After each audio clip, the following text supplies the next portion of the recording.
Yeah, that's awesome. That's a lot of calories, and that's a big man, and he's going to be moving a lot of weight. I'm really excited to see that. And that event's going to be awesome. So potentially 10 people going for 10 separate records. Yes, yeah, different events. Amongst No, themselves? It's different records from what I know. So we need to decide: does the loser have to do something, or does the winner just get something? So, like for example, are we going like old school style, where like if I win, you have to streak the quad? We're streaking. No, everyone's doing it. We're streaking the quad. Is KFC still open? Yeah. And each month thereafter, finishing in December, we're going to progress through each stage of the plyometric continuum, hopefully maximizing our plyometric performance and our squat performance. Get off my window, Megan. Hold on. Could you stay there for a second? Wait, I need to... Hang on, he's taking a photo. Wait, Megan. Megan. Come back. I want to see. I need to take a photo of this. This is just why we're in the middle of... This is disgraceful. This is what I have to deal with every day in the gym. Can you take a video? Actually, one sec. Keep holding. Yeah. Hey, don't you break my window. This is why we're in the middle of our... Don't you break my window. We've got some fans. This is what I have to deal with. And she breaks everything. She dented my wall. She breaks stuff. So popular. Don't lean on the window. I have to clean that Oh later. my God. She's... Yeah. What a mess. What a mess. Okay. That could be this week on the podcast and just post that. Yeah. Welcome back to the big flex. All right. Now, the soundboard this week. I've come prepared. Nevin is the only one who has access to the soundboard. And nobody likes that. So now I've got my own soundboard ready. I'm just going to roll them out as we go. All right, whatever. What do you think? It's good. As long as it's, it's... Oh, sorry, I can't hear you. If you keep doing this, mate, I'm going to have a no phone policy in the podcast room, all right? No phone policy. So, welcome back to the Big Flex, everyone. Welcome back to the Big Flex. Yeah, so... What are we flexing on this week now? We are flexing on a few items this week, actually, Adrian. The first of which is the marathon. It's done. A week early, I believe. A week early. Everyone said, hey, train for 16 weeks. I'm like, nope. I'm going to train for 12 weeks because I don't want to commit 4 months of my life to running. And so I got to week 11 and I said to myself, if I'm 32K, it's meant to be 32Ks on my long run that week.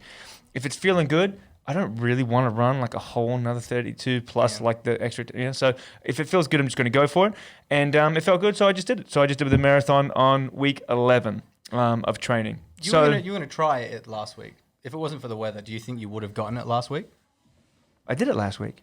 No, you mean the week before? Last week. Yeah. No, I think I did need the extra week just to get used to the because 2 weeks ago, 28Ks was what I ran, and that was the longest I've ever run in one go, and I basically did another 50% on that to get to 42. Do you know what I mean? Yeah. Yeah, which is a big jump. It was a big jump. But recovery, I feel good. Both my knees were a little achy the next day. Then my left was good, and my right knee was a little achy on Tuesday and yesterday, and it feels 100% today. So no dramas at all. You really weren't running for a very long time. No, to get the half marathon. It wasn't bad. And I'm going to go over all the stuff on the final Running a Marathon podcast, which I'm running this weekend with Mike Laurie, the first guest, the professional triathlete. And basically, we're going to go over all that sort of stuff. But yeah, I did it in 4 hours and 15, which was the original goal. That was the average marathon time for the City to Surf Marathon. So I was pumped with that. And I'm sticking to it. I feel like the hardest part about running the marathon was just finding the time to go out running, because towards the end, even my short runs were 10Ks. I was like 8Ks, 10Ks. Takes you 50 minutes, an hour, and then you got to like shower, get changed. Right? So it just is, and we're working split shift. Like when I started the whole process, we were in lockdown, so I had all day to go for my runs, even though they were shorter. But now it's like I could only do the long run on a Sunday, right? Yeah. Because I work on a Saturday and I don't want to go in the middle of the day when I finish. And then the short runs, I'm like trying to squeeze in between a morning and afternoon shift. So I only have let's say after travel, 3 to 3.5 hours. I've got to squeeze in an hour-long run and then like shower, find time to make food for a couple of days. Like it was just, that was the hardest part, was finding the time to go for the runs. And what about the bigger runs, the Sunday runs? Were they upwards of 4 hours? Well, no. So, I mean, the longest that I did before that was a 28K, and that was 2 hours and 40 minutes. Yeah. But yeah, so the last 5 or 6 weeks, the long run has been over a half marathon distance. So I've run a half marathon every week for the last or more every week for the last 5 or 6 weeks. I had to double check that. But Look, yeah, I feel good. And that's the thing. If I took an extra 4 weeks, sub 4 hours, not an issue. Like, I really don't think it's just literally time. I get it. I don't ever want to do it myself.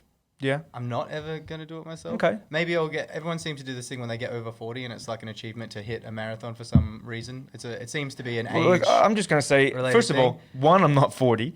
And two, I don't think that everyone that turns 40 goes and runs a marathon. I've noticed that after like the age of about 40, people are looking for like big things to achieve, like big, difficult physical things. Right. But like you said, running is easy, apparently. It's just, I don't have, I'm glad you did it. I don't have any motivation whatsoever to run more than 1 kilometer at a time. Yeah. Well, now that that's done, I'm super excited about our squat challenge. Excited about our squat challenge. I'm excited as well.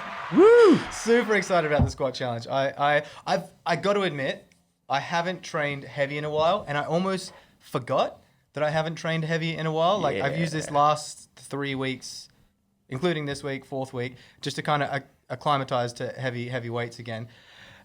It's hard.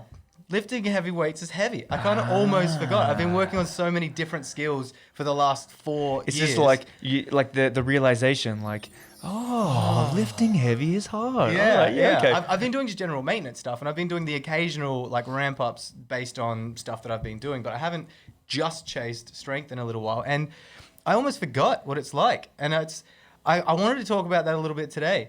I feel powerful as a person. You know what I mean? Yes. There's that like general day-to-day maintenance where you're strong enough to do this, or like be able to handle your life or the workload that you're doing, physical manual labor, that sort of stuff. But then just bumping things up and being as strong as you can be, you've got to be really mentally tough to be able to push yourself that hard. And I haven't done that in such a long time. I was like, oh yeah, it feels good to be back in it again. It's good. I'm really enjoying it. I'm pumped for you. Yeah. But yeah, no, it's not easy lifting real heavy, or because when you get above a certain weight, you have to be mentally switched on for that lift, because otherwise it's dangerous, right? So you can't just go under a squat bar and just, not think about it and just casually go and hit a two times body weight squat for reps. Like, that's dangerous. You got to be switched on. Well, that being said, I was during the COVID period at home, training with my partner, and I was doing a slightly periodized program. I had nothing to do, so I was like, well, I might focus on strength just a little bit. And I got a 140 rep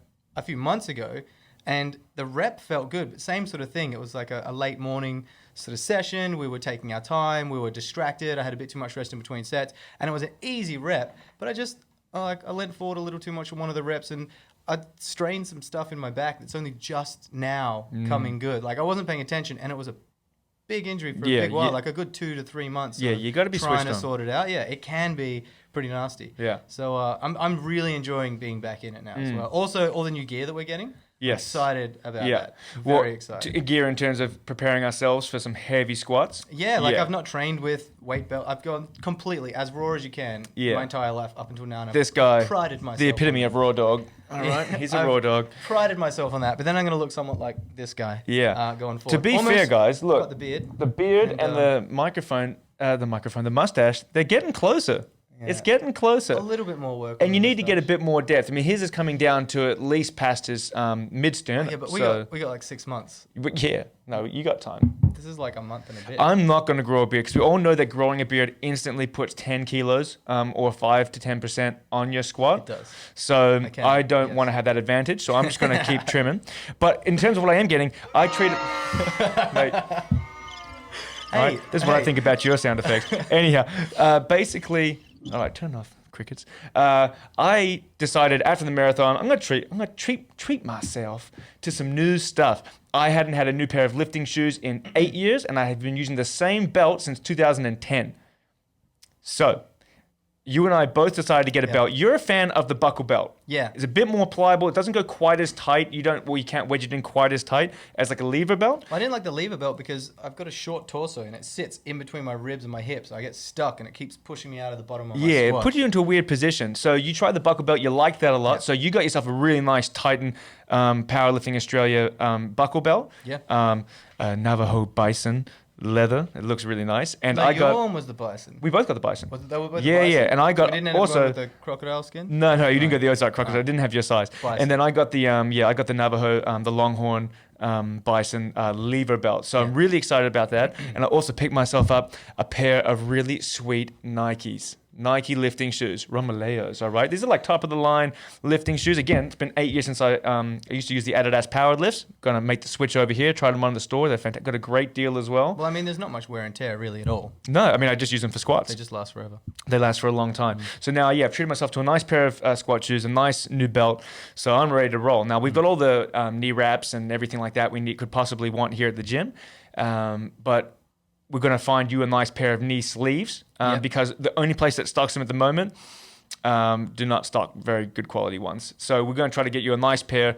We'll find some that are in stock that fit you. And I'm going to get some shoes as well. I was really upset. I went to Rebel near me the other day and they didn't have the Reeboks I was looking for. So now I've got to get some decent kicks. Yeah. I'm excited about that. Got to get those sweet kicks to put on those pins, mate. I think that those shoes are going to give me a pretty decent advantage in my squat because I squat arse to grass at the moment. It's true. And not having to do that is a massive, like how many centimeters? 2 centimeters-ish raised heel?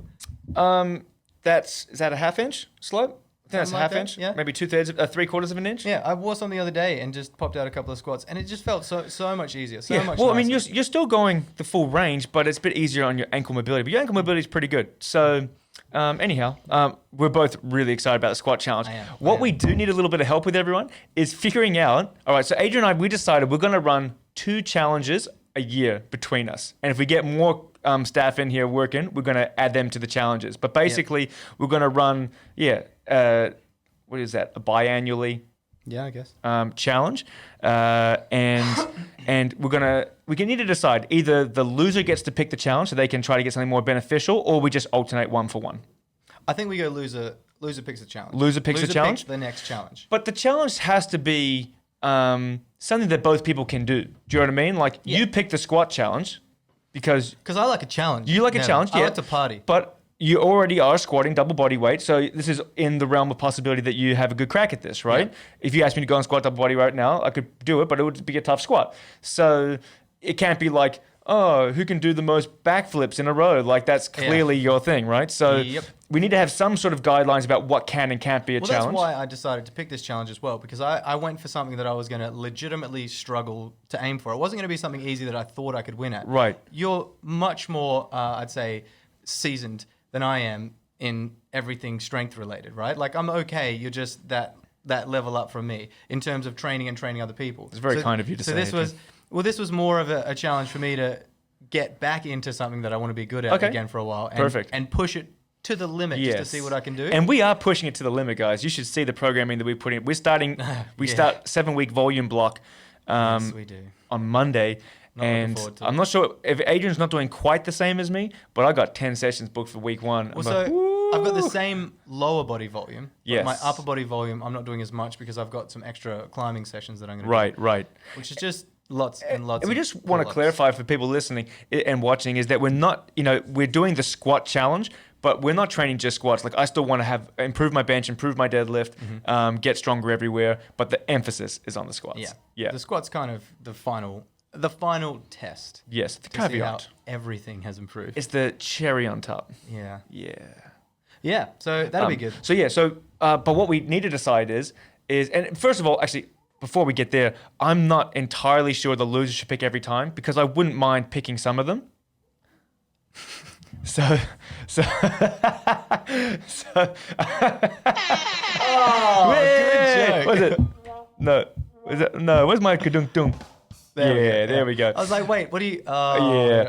So maybe we alternate, maybe the loser picks. We'll come to a final setting of that. But what we want to ask is... Hold on that before we go, right? So the loser picks every time. It's going to be skewed, right? So if you think about it in like a curve, it's still going to keep going. If I pick something like this and I lose at it, I get the next one. I'm going to pick something a little bit geared a little bit towards me again. And then again. And again. Eventually, I'm just going to pick something that you cannot do, right? Which is why it might be fairer to just alternate picks. I don't know. I feel like if we keep picking stuff and I pick something that I'm legitimately good at and you lose, right? Yeah.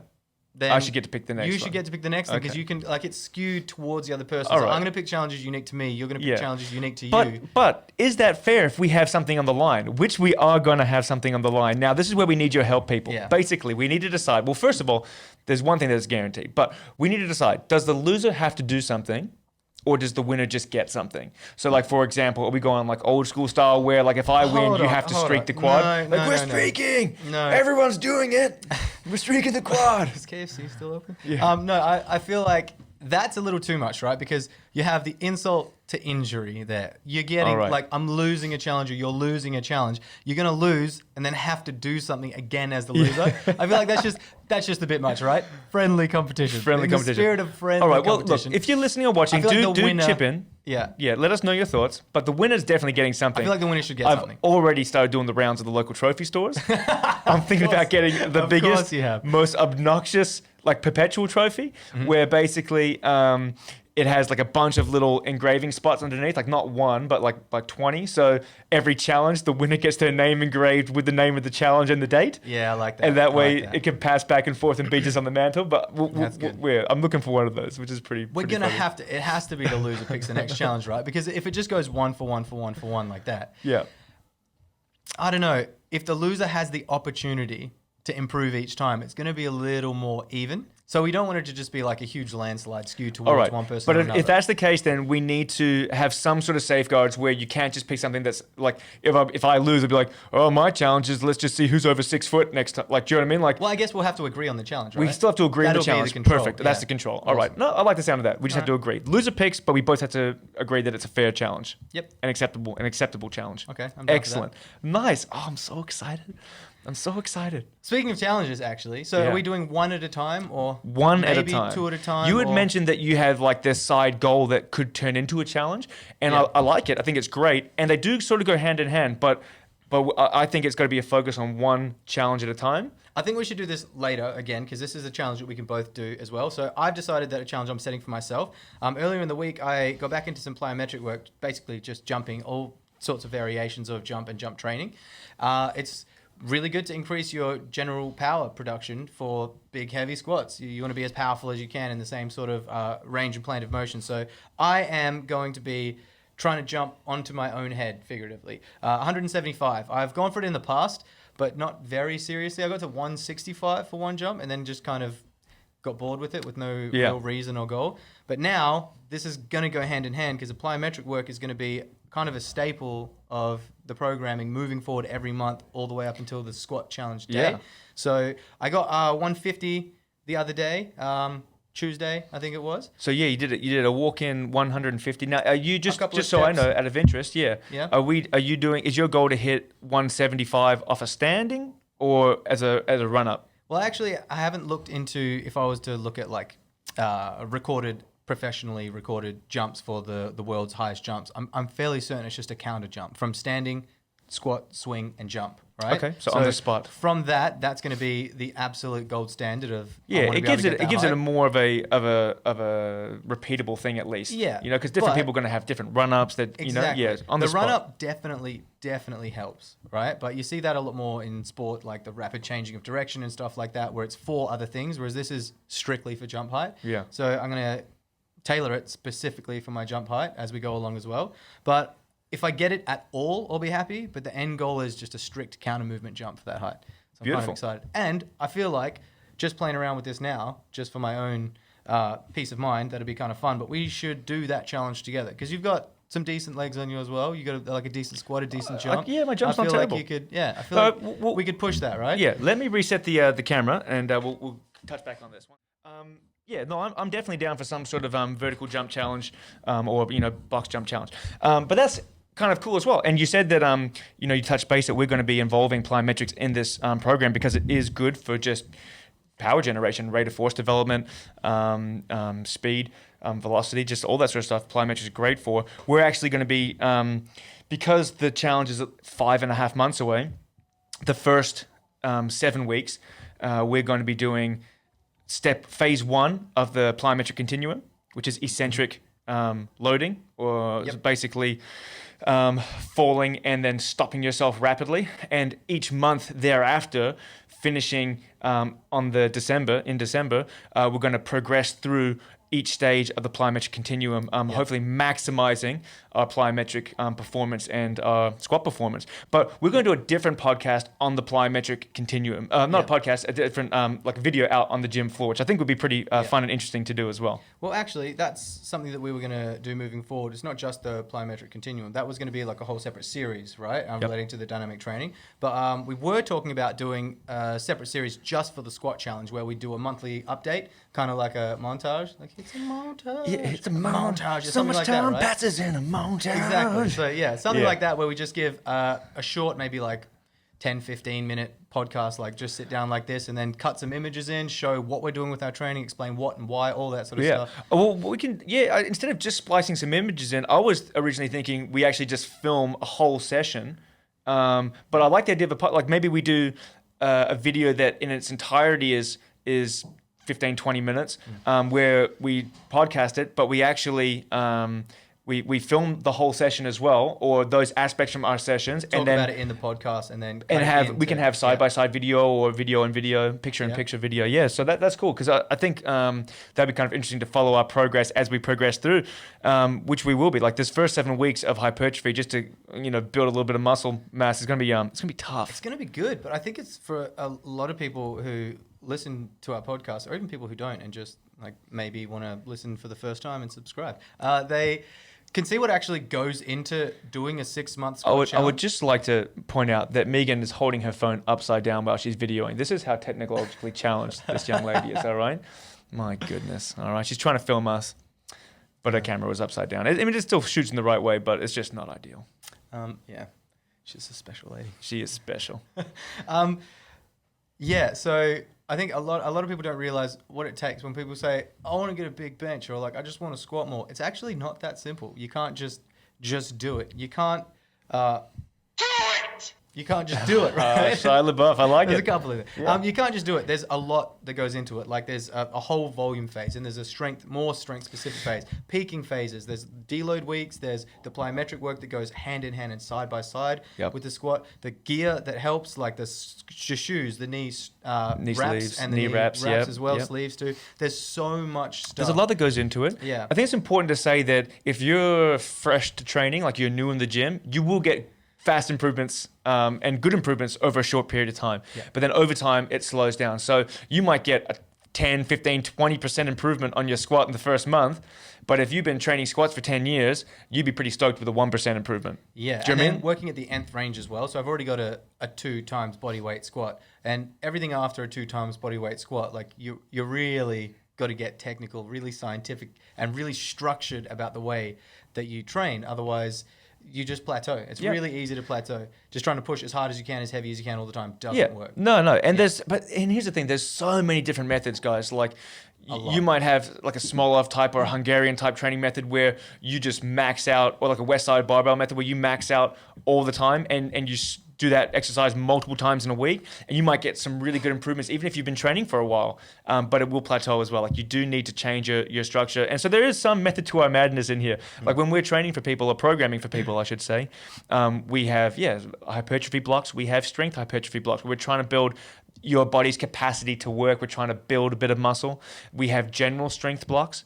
We have specific strength blocks. Mm-hmm. We have peaking when you're trying to get into prime form. And all these things are different. The rep ranges are different. The number of sets are different.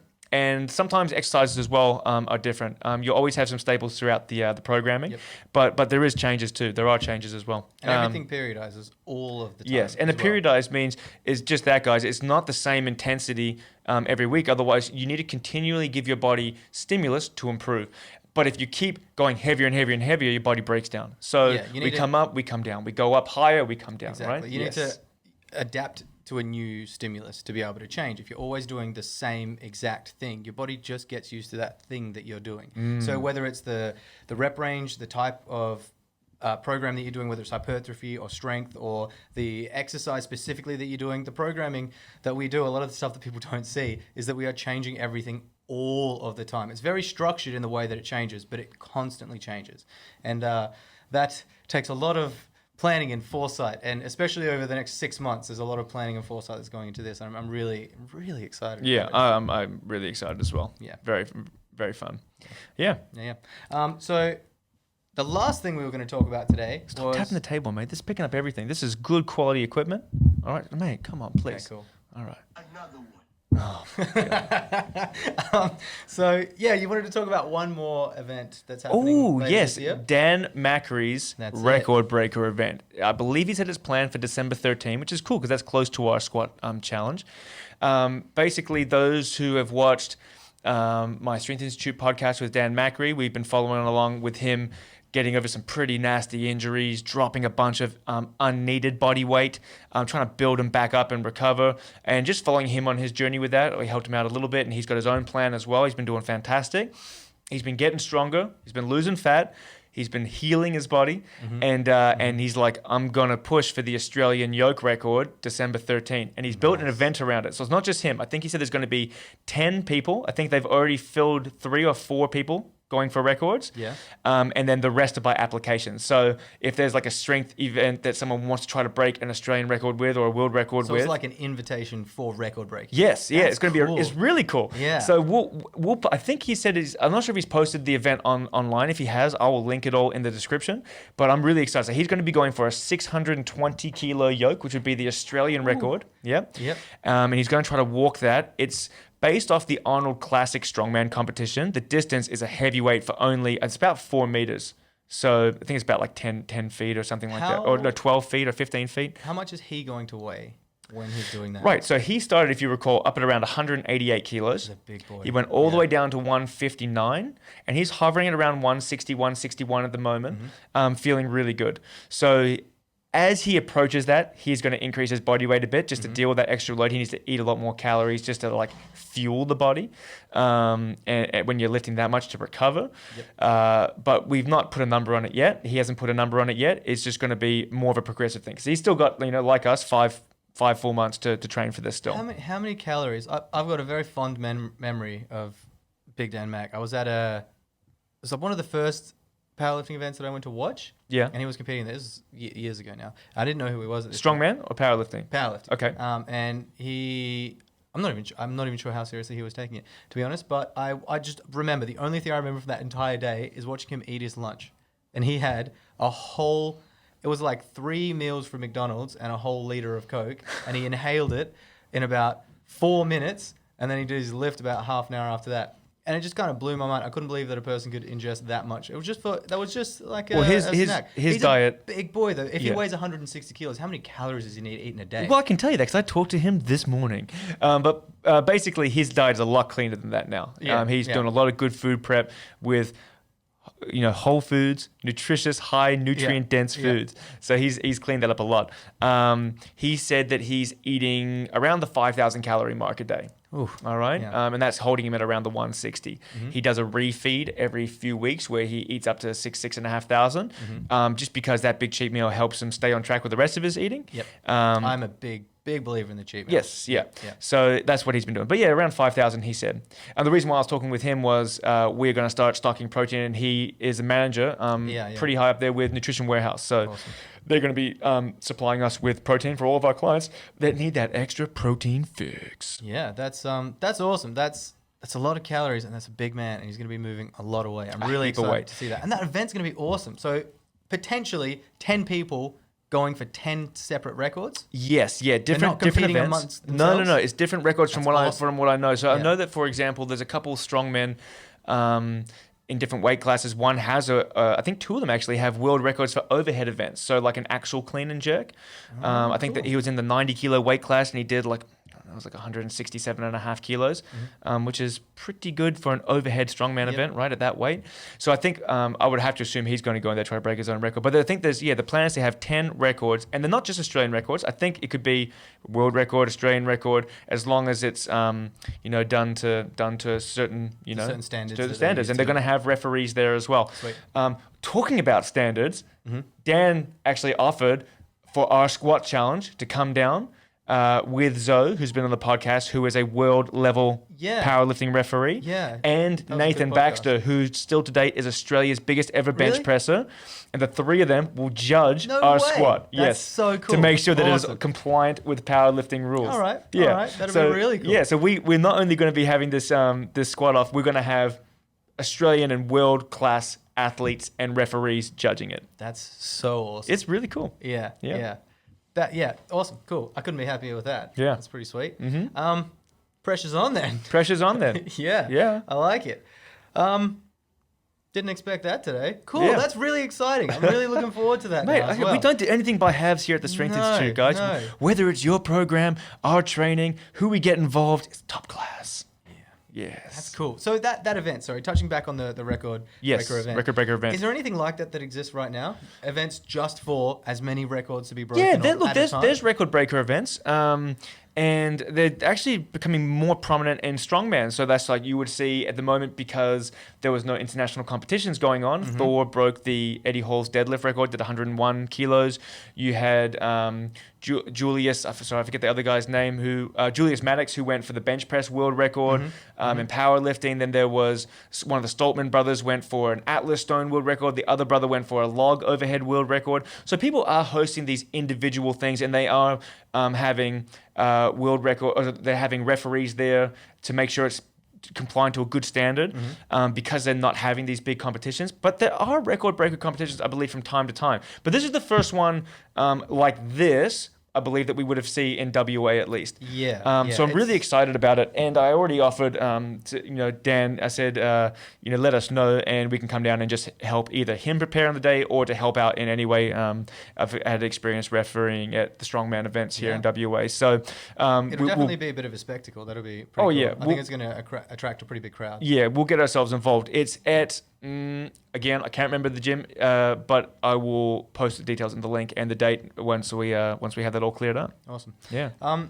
that's pretty much everything. But just right before we finish, there was a missed opportunity. Yeah. All right, at the start of the podcast. Yeah. And I had this one locked and loaded, and Why are you running?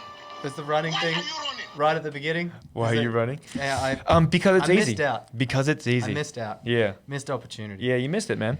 Running is just, like I said, I'm sticking to it. It's great. Look, it was a good challenge, and hopefully it inspires other people to challenge themselves, maybe. If you were to wrap it up, that whole experience, sum it up nice and clean and tight, would you say that running is mentally harder than physically? Yes. Oh, definitely. Would you say that that's the only thing? Would I say that's running the only itself thing? is easy, but the only thing hard about it is the mental toughness. Yeah. I say that, yes. I think that running is easy. I think the hardest thing is mentally. And people say, well, what about if you're giant and really overweight and have to run? Well, yeah, then it's going to be more physically demanding on you. But that's really a mental game, because the more you run and you clean up your diet, you're going to lose weight and you'll get better at running, right? Yeah. So I think, running, definitely a mental game. Obviously, there's physical limitations. Do you know what I mean? Like, I got to the 32K mark and I was on sub 4 hour pace. I'm like, I'm smashing this. I'm going for it. And the last 10, I felt like I got punched in the face. Do you know what I mean? It was hard. Yeah. Like, it was tough. I'm not saying it's not hard. I'm saying it's a huge amount of mental if you actually fortitude. did train for 16 If I did it 16 weeks, I'm sure I'd be able to keep up with that. But I think it was a good challenge. I'm happy that I did it. I'm happy that I got the goal. And I'm happy to be moving on to squats and heavy weights. You're happy that it's over? Yeah, absolutely. I'm happy to be getting into the squat challenge too. I'm really excited about the next 6 months. Yeah. I'm looking forward to it. It's going to be great. Guys, I hope you enjoyed that. Please like and subscribe and comment. Watch this space. There's some really cool stuff happening over the next 6 months. Absolutely. Guys, thanks very much for tuning in, and we will catch you all later. See you later. Yes. All right. That was a good one.